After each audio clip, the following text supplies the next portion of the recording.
These are so correct.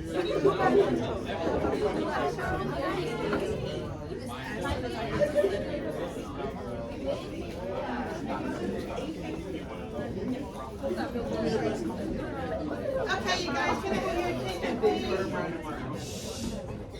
So, you got, hey, you guys.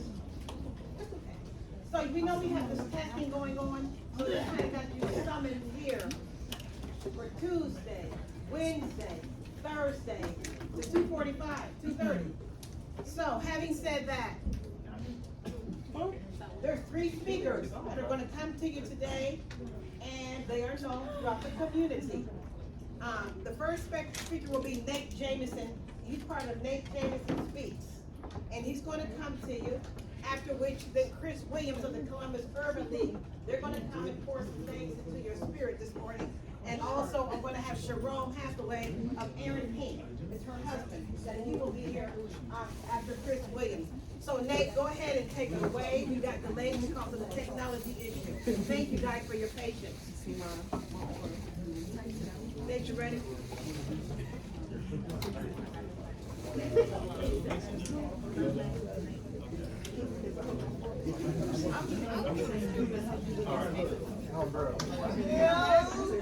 All right. Can I have all of your attention? Give Miss Waddell a hand clap, please.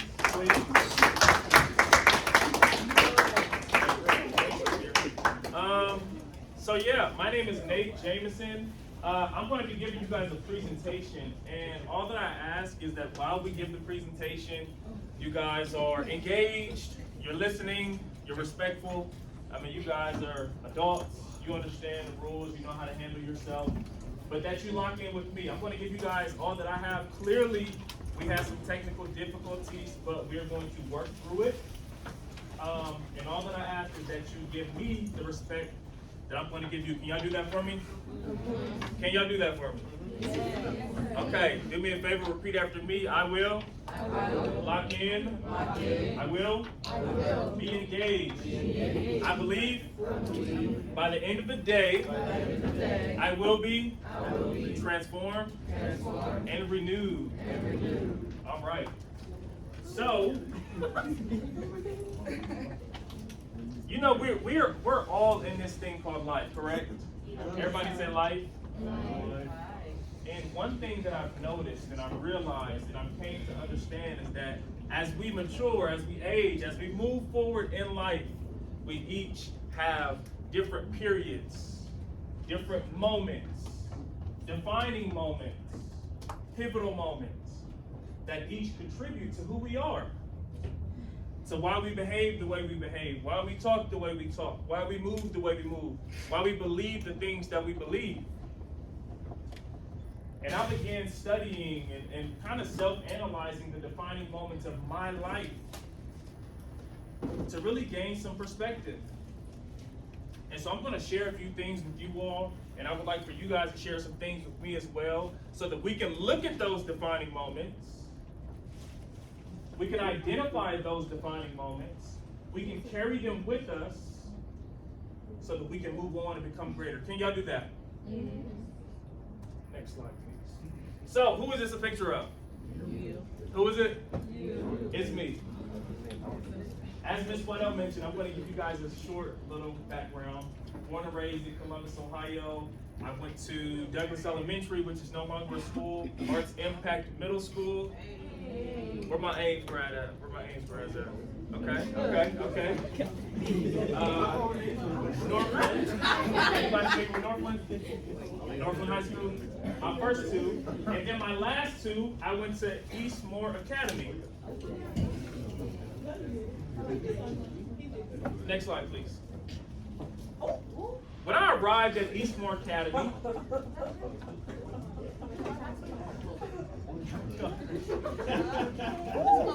my junior year of high school, I didn't know what to expect. As you can see, y'all may know some of these guys in this picture, but we had just won a district championship. This is me in our district championship game. And what is that tattooed on my arm? If you had to guess, what do you think it is? You think it's what? You think it's a what? Why do you think I had that tattoo on my arm?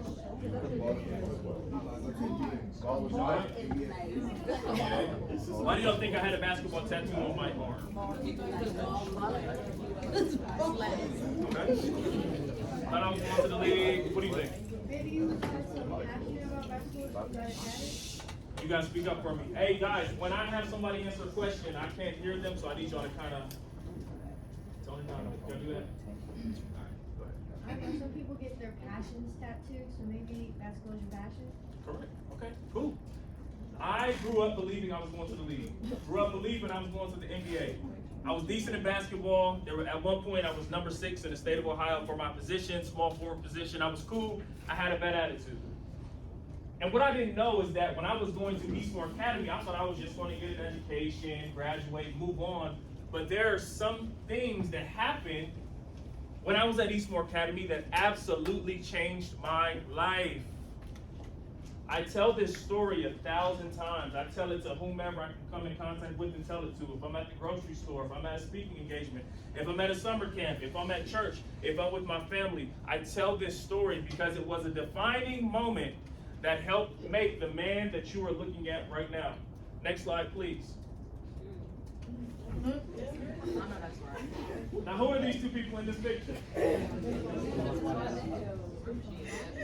I'm going to give you guys a story, and I want you guys to look at me when I'm telling this story.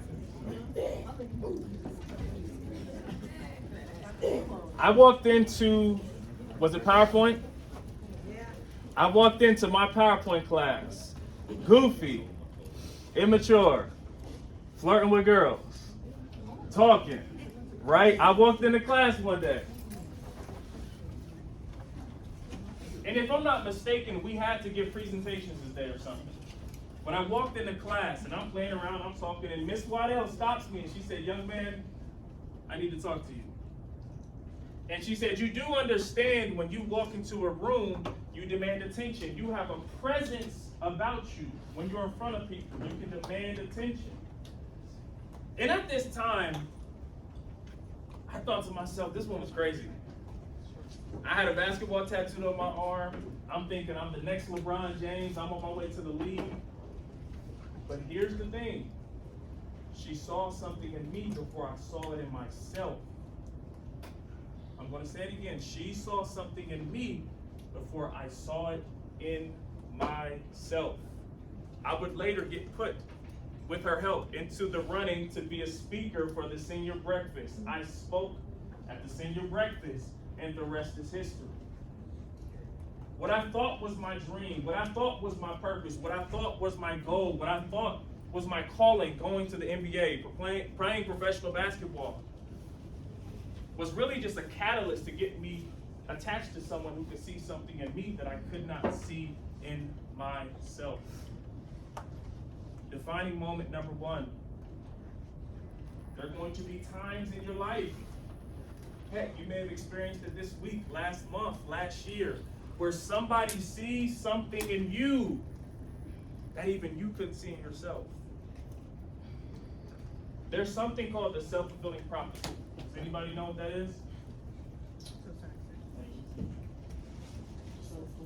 Somebody take a guess. What is the self-fulfilling prophecy? And anytime, if I'm doing a small group setting, if I'm doing a one-on-one session, if I'm speaking to 100 people, I always talk about the self-fulfilling prophecy. Yes, ma'am? I think it would have to be something along the lines of doing and acting in a way that is in your purpose and doing things that are for the betterment of yourself and living in your calling that you're true. Close. What's your name? Sinea. Sanaya? Clap it up for Sanaa. Clap it up for Sanaa. Clap it up for Sanaa. You're close. You're on the right track. You're on the right track. Self-fulfilling prophecy. I learned it in 2015 when I had transferred from Capital University to Columbus State Community College. I was sitting in my sociology class, and my professor, Dr. Peter Kareem Cisse, I will never forget this man.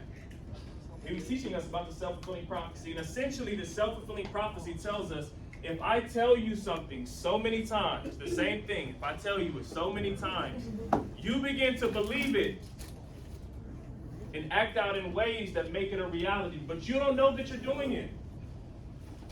But subconsciously, your behavior makes it a reality. And so when I came in contact with Miss Waddell, I had no clue what the self-fulfilling prophecy was. I didn't know any of these definitions. But what I did know is that she began to see something in me. And here's the deal, people. And here's the question I want you all to ask before we dive deep into our presentation. Whose prophecy are you living? There could have been words, definitions put on your life, and you don't even know it. And subconsciously, your behavior is making it a reality. It could be both good, or it could be bad. It could be negative statements. You could have been told you're ugly, you're not good enough, you're too big, you're too short, you're too tall, you're too stupid, you're going to drop out of school. And here's the deal. When they get specific, if someone tells you something, for example, I'll give you guys an example. What's your name? Evan. Evan. I met you yesterday, right? Evan, this is an example of a negative self-fulfilling prophecy. If I tell you by the age of 22, you're going to have committed 3 crimes, you'll probably be on the street somewhere, and you'll be at odds with your mom. You're going to be on the street, you have committed 3 crimes, and you're going to be at odds with your mom. If I tell you this so much, if you begin to believe it, if you accept it as your reality, you can begin to act out in ways without knowing it and make it a reality. And I work with different groups on this because many of us are living the words, the reality of other people, and we don't even know it. Now, it can be good or it can be bad, but all I'm saying is if it's not something positive, if it doesn't align with your goals, your future, what you believe you are called to do, let today be a defining moment and shake off whatever that prophecy is. Y'all believe that? Yes. 1 second. Repeat after me. I will believe in myself. I no longer live by the definitions that others place on me. Now clap it up for yourself. Clap it up for yourself. Do you have a question? Do you have a statement? Go ahead. I think something that I've learned is not to take a lot of things personal, because a lot of the times people reflect how they feel about themselves onto you. So you kind of have to know who you are and live in your truth. You mind so saying that that up here for everybody? Because that's good. I want everybody to hear this. Come on, Sanaa. Clap it up for Sanaa. Clap it up for Sanaa. That's good. I want them to all hear it coming from you. Something that I've learned while I've been on my self-love journey is not to take a lot of things personal, because a lot of the times some people reflect how they feel about themselves onto you, and you have to know who you are and live in your truth so that you don't take on someone else's reality, because a lot of the times when people aren't happy within themselves, it reflects onto their actions and their character. And when you know who you are and you live in your truth, none of that will ever even matter, and you will know that that is their mind speaking, and that's a reflection of them, and it has nothing to do with you. Yeah.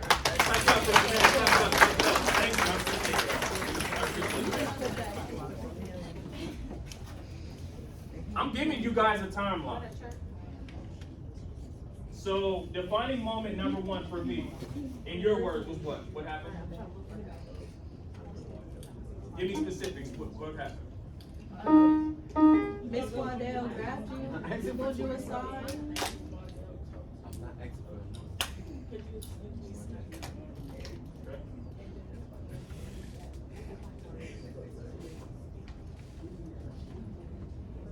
Excellent. Thank you. free, Lanaya. Clap it up for Lanaya. So I'm giving you guys a timeline. I'm giving you a timeline. This was 2014. This was when I was in high school. Young guy. I'm like 18 years old. We're going to transition to 2 years later to when my life, my world, my idea, my feelings were shaken, were crumbled, and I felt the most uncomfortable, painful experience of my life. I'm going to read something for you. And at this time, I want you to visualize what I'm about to tell you. I was away at school at this time. I'm at North Carolina A&T State University, studying business entrepreneurship. Saturday morning, kicking it with my friends. This is an obituary. Walter Thomas Jameson Jr. Age 68, my pops was a little bit older. Passed Saturday, April 9th, 2017. He was preceded in death by his parents, Dorothy and Walter Jameson Sr., brother Terry Jameson, sister Regina Walker.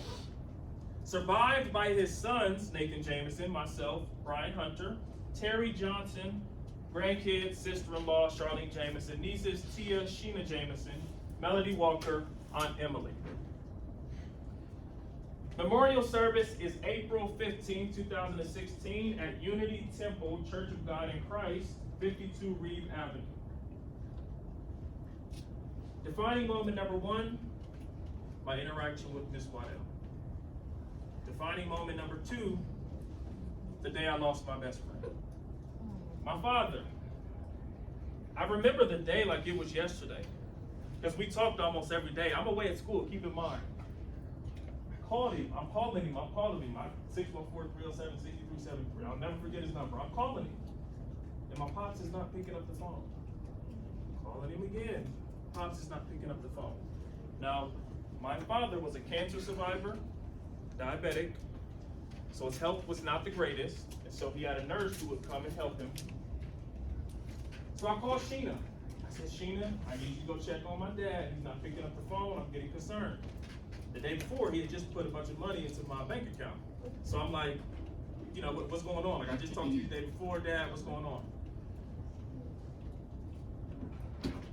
The next thing that happened was I received a phone call from Sheena.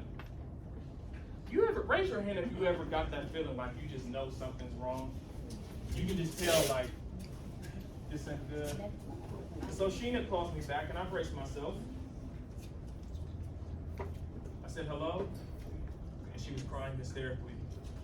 She said, hey, I'm sorry. And I threw my phone on the ground.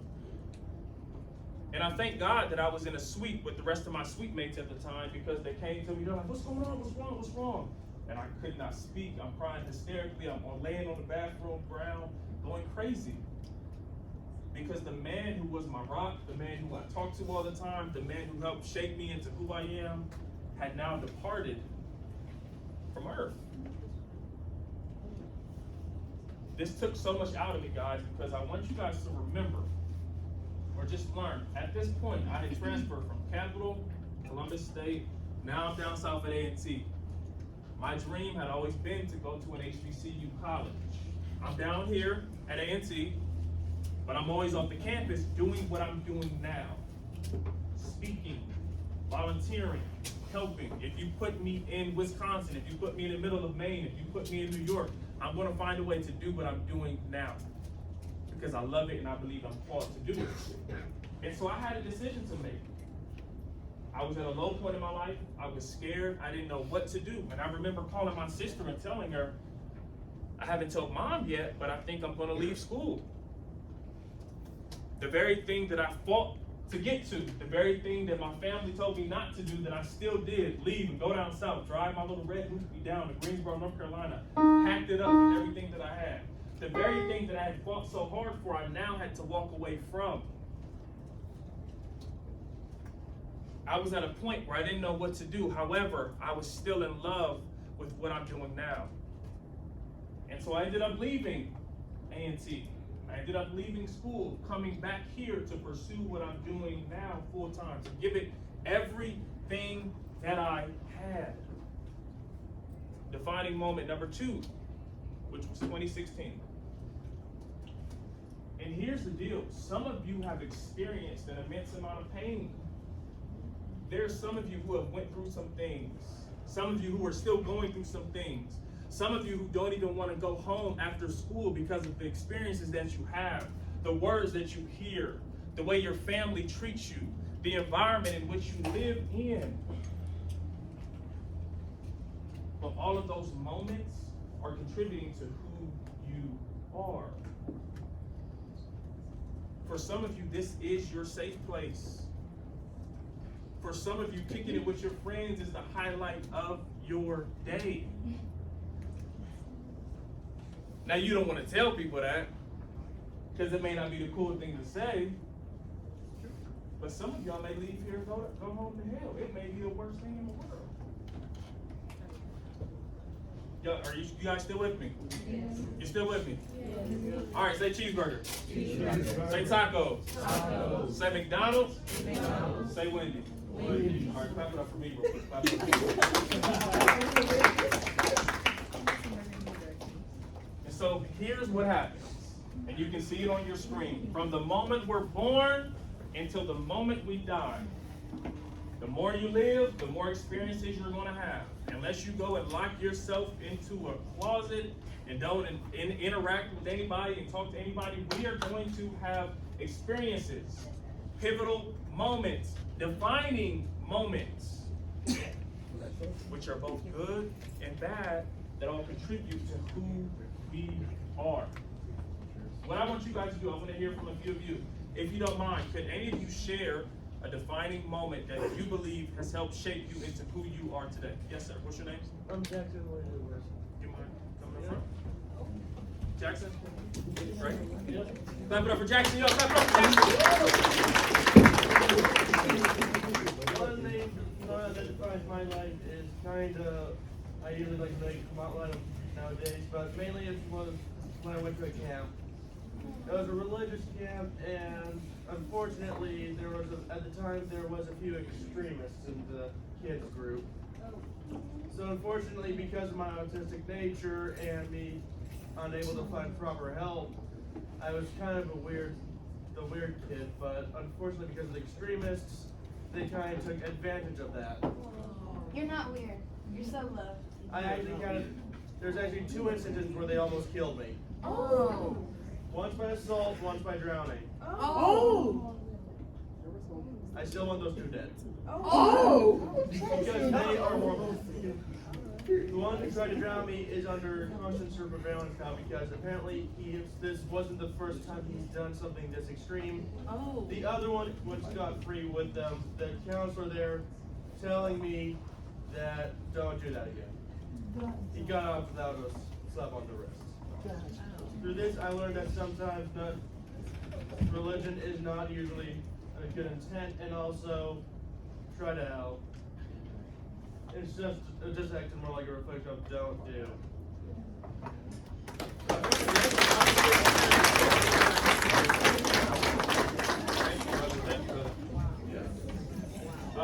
Anybody else? Defining moments, think about experiences that you've had that helped shape you into who you are today. What you mean with?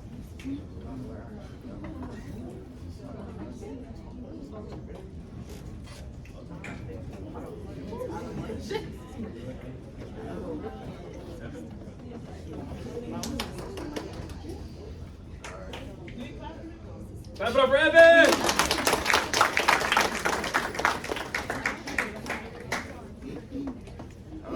The final moment for me, it might be like an off topic for a lot of people becoming a Christian, because I started to find like my passion and my love in it. There are many things and many stories that have happened in my life, but that's one of the final moments, becoming a Christian and finding God.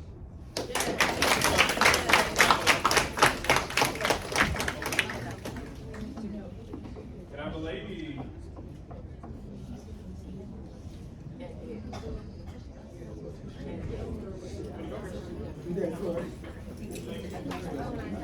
Hey, can y'all do me a favor? Clap it up for Spencer. Spencer. Clap it up for Spencer.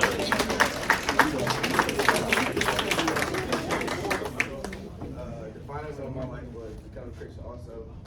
I've been through things in my life and seen things, and like I just wanted better for myself and my family. So I just, prayed and came close to God. And that's what.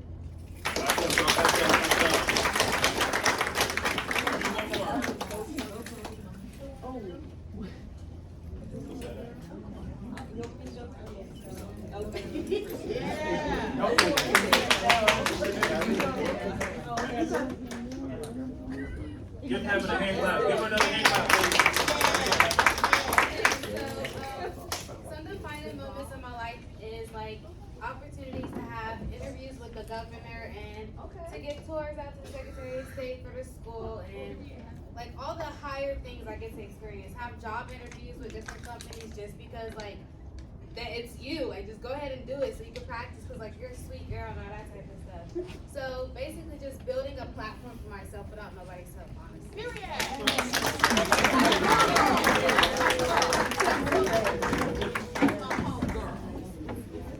Anybody else?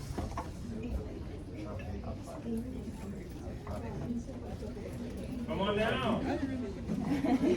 What's your name?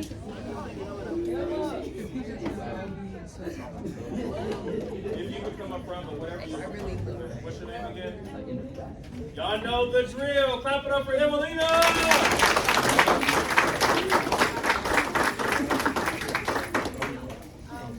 A defining point for me was I was in 4th and 5th grade, and I called this girl was wearing just like a historic dress, bro. I said, yo, you're dressed like it really makes you look like a pilgrim, okay?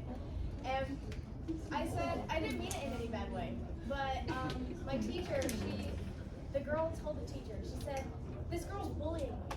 I never met her. I was just making an observation about her dress. I didn't say that I disliked it. I didn't say I liked it either. So the teacher took me out, and she looked down on me, she pointed at me, and she yelled at me. She said, you're a bully, and you're bad. Go say sorry.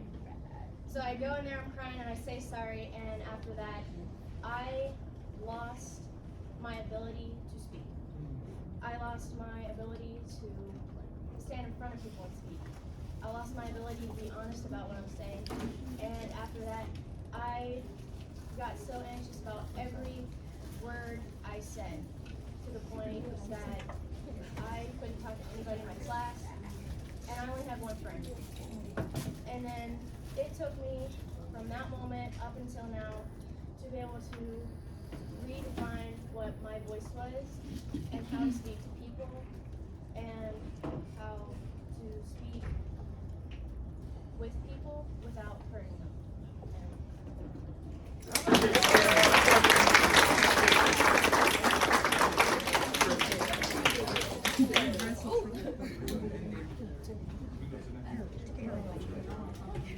All right.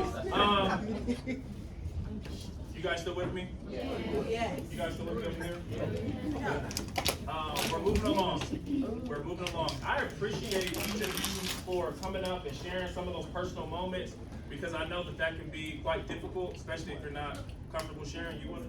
Do you have a business card or something? Yeah, I got some on the front table. You can grab them.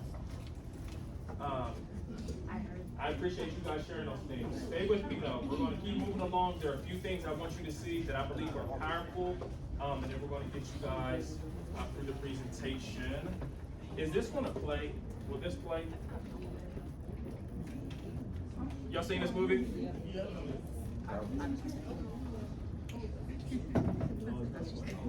No?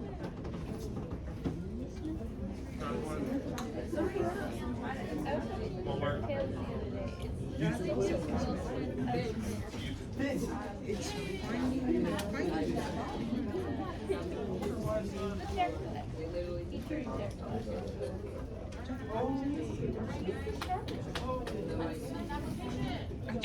Remember Will Smith and the Redfish?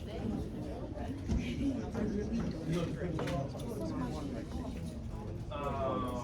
And I want Shark tails are so ridiculous. That's the sad thing. Exactly. Yeah. They good, they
Can you skip to the, let's go back to the slide. Go back to the deck. Just keep on this slide. All right. Like the closed caption. It's not gonna be the same effect. You can still like. Turn up for what? It is turned up. But it's not even playing from his presentation. It's not playing from his from his. It's the 4K. It's all good. All right, can I have your attention again? Sorry about that. We are having a little bit of technical difficulties. So, how many of you have seen this movie? It's been a while. It's been a while, but you've seen it. What's it called? Okay, somebody give me a summary, a rundown of what happens in this movie with Will Smith starring as Christopher Gardner.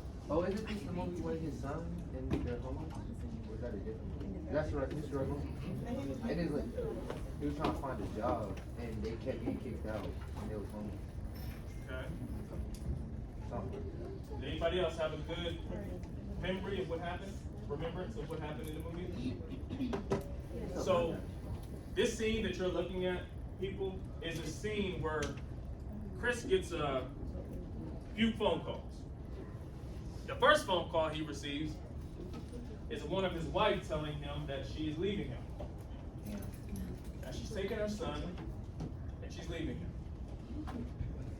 The second phone call Chris gets is a call, I believe, to go do an interview. And so the thing I love about this movie, The Pursuit of Happiness, is if you look at this thing scene by scene by scene by scene, there are so many moments, and this is based on a true story. I've watched this movie 150 times. It's my favorite movie, actually. It's based on a true story, but there are so many moments, defining moments, pivotal moments, transformative moments where Christopher Gardner, his father, the father, could have said, I'm done, I'm giving up, I'm not doing anything, it is what it is, whatever. However, he didn't choose to let those moments define him.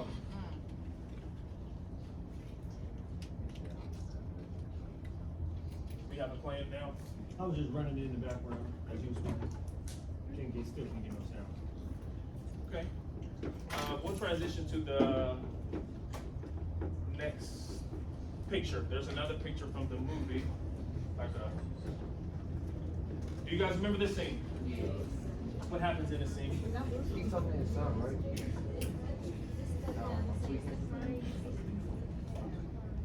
What happens though specifically?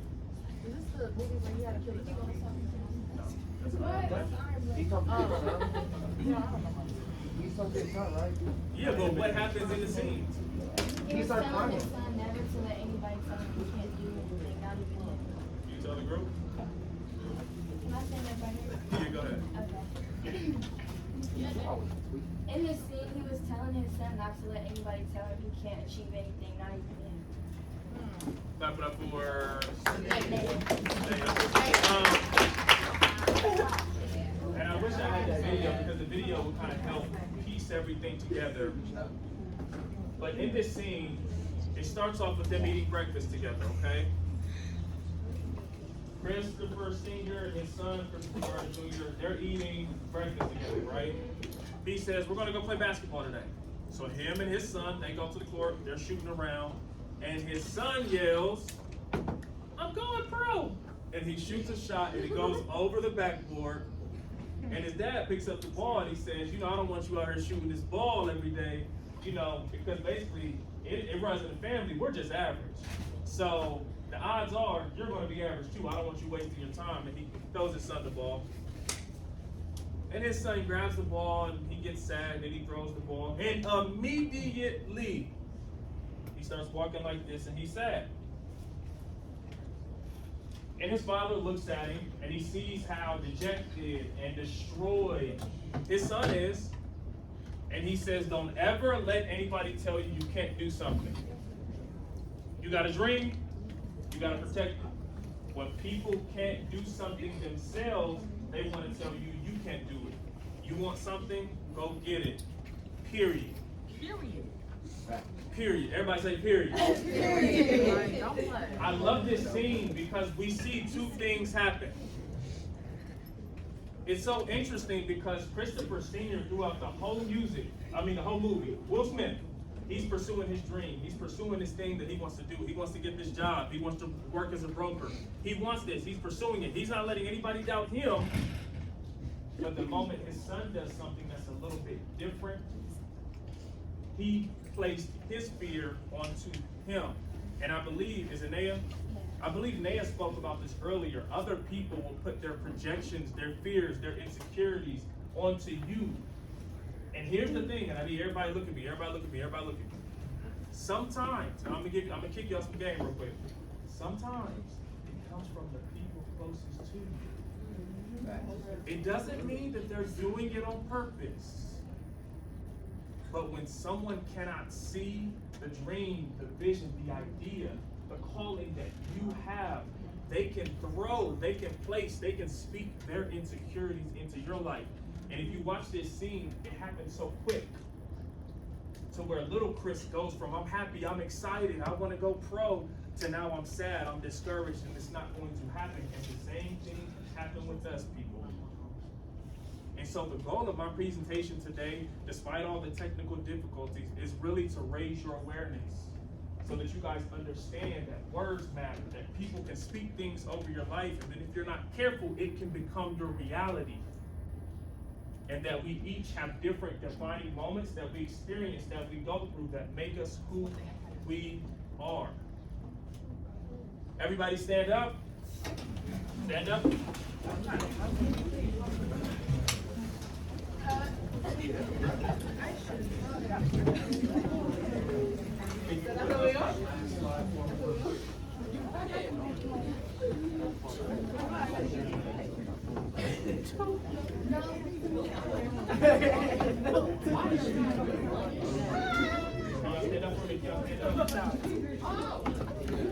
You said the last slide? Yes. What I want you guys to do. What I want you guys to do. I want you to lock arms with the person next to you. Lock arms. Just lock arms.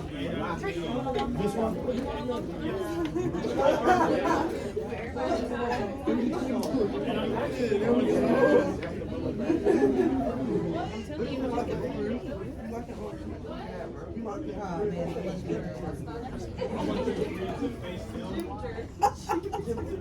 So here's what we're going to do. Spencer, Evan, and Jackson, they're going to speak some positive words. Whatever they say, you repeat. Does anybody else want to be one of our speakers before we start? We can have, come on. Anybody else? Come on.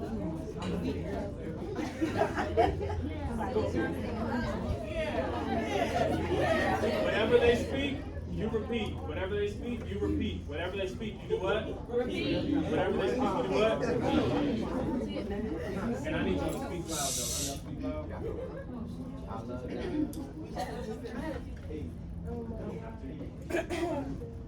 So we'll start here. We'll move down the line. You'll say what you say. You'll repeat. You'll say yours. You'll repeat. You'll say yours to repeat. I need you guys to speak loud, and then we're gonna wrap everything up. Let's do it. Let's just clap it up real quick. Just clap it up. Everybody can clap it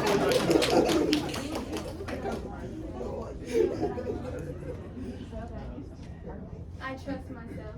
I trust myself. I'm beautiful. I'm beautiful. I'm beautiful. You're really brilliant. Brilliant. I'm strong. I'm strong. You'll never find the bodies.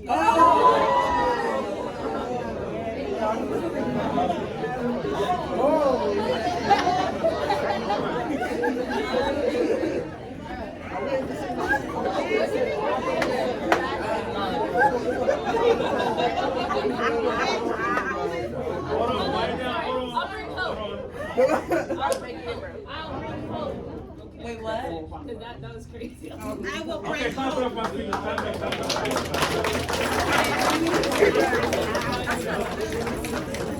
Okay.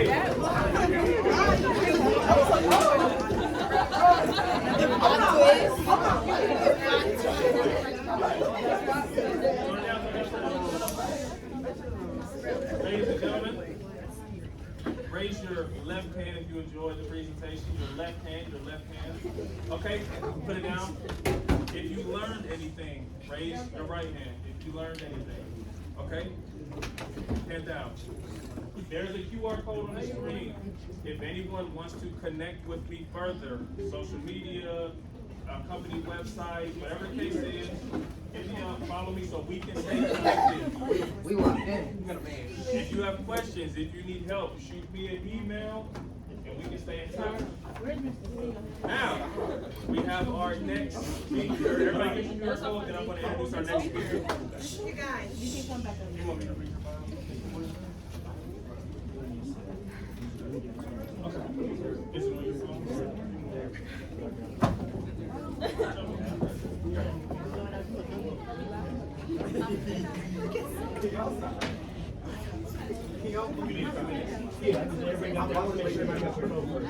Does everybody have the QR?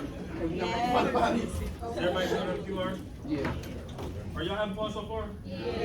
Okay, cool.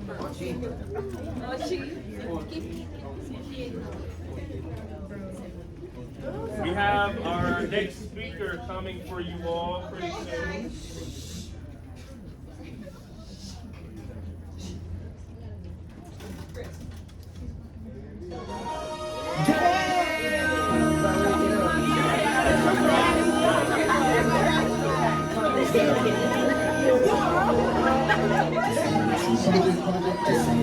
Shake it out, stand up. Stand up, stand up.